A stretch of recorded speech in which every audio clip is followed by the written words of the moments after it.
Hello and good day everyone. Today I wanted to talk about hemoptysis. It is, hemoptysis is coughing up of blood in sputum. While there are many causes of hemoptysis, most commonly it is associated with pulmonary infections.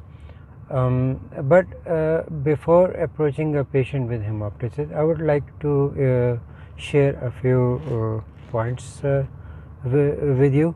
While it is important to approach the patient with hemoptysis, considering it as a possible life-threatening emergency, and certain authorities have categorized hemoptysis as massive or non-massive depending on the amount of blood coughed up during the past 24 hours. But then it is important to understand that this categorization or quantification of expectorated blood is not accurate all the time.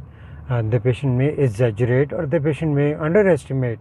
So it is very difficult to categorize hemoptysis on the basis of amount of blood coughed up. Anyhow, the blood circulation of lung is important when considering the causes of hemoptysis. There are two types of blood circulation to the lungs. Number one is, as we all know, the pulmonary circulation. Pulmonary circulation arises from the right side of the heart and consists of pulmonary vasculature. The pulmonary vasculatures are involved in, as you know, the oxygenation of blood, which is then transported to the rest of the body via the pulmonary veins and the left heart system. The other part of the lung blood supply is the bronchial vasculature.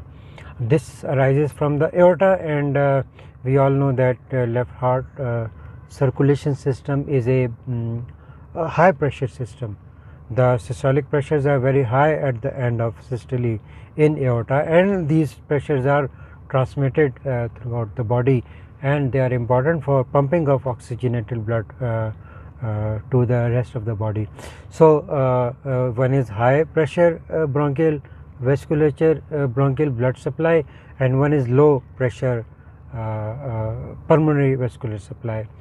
Usually when there is damage to the blood vessels, or when there is damage, or there is infection or parenchymal damage, whatever, it is likely that bronchial vasculature will be involved more compared to the pulmonary vasculature. And in fact, in out of 9 out of 10 patients, it is usually the bronchial vasculature which is the cause of hemoptysis compared to the pulmonary vasculature. So while that important point, with that important point in mind, I think the other thing to consider in a patient with hemoptysis is the chest X-ray. If a patient with hemoptysis presents with a normal chest X-ray or a chest X-ray with no significant involvement of lung parenchyma, that patient can be considered as a low risk patient, and that patient can be managed at home, considering the low risk of mortality in that patient.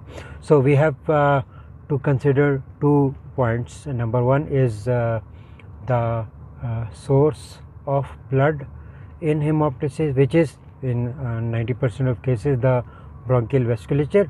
And bronchial vasculature, we all know, is involved in blood supply to the airways, all the bronchi and segmental bronchi and subsegmental bronchi, etc.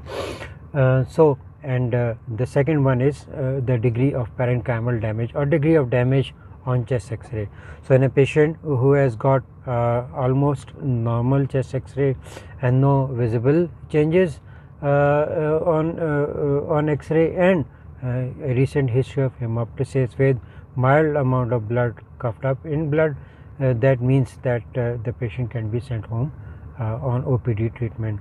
And if the patient has for example massive consolidation or consolidation with cavitation or nodules or scattered cavitations, we all know that something sinister is probably going on in that patient, and we will have to make sure that we don't miss any serious pathology in that patient with significant changes on X-ray along with hemoptysis. Even if it is mild, the risk of adverse outcome is very high in that patient.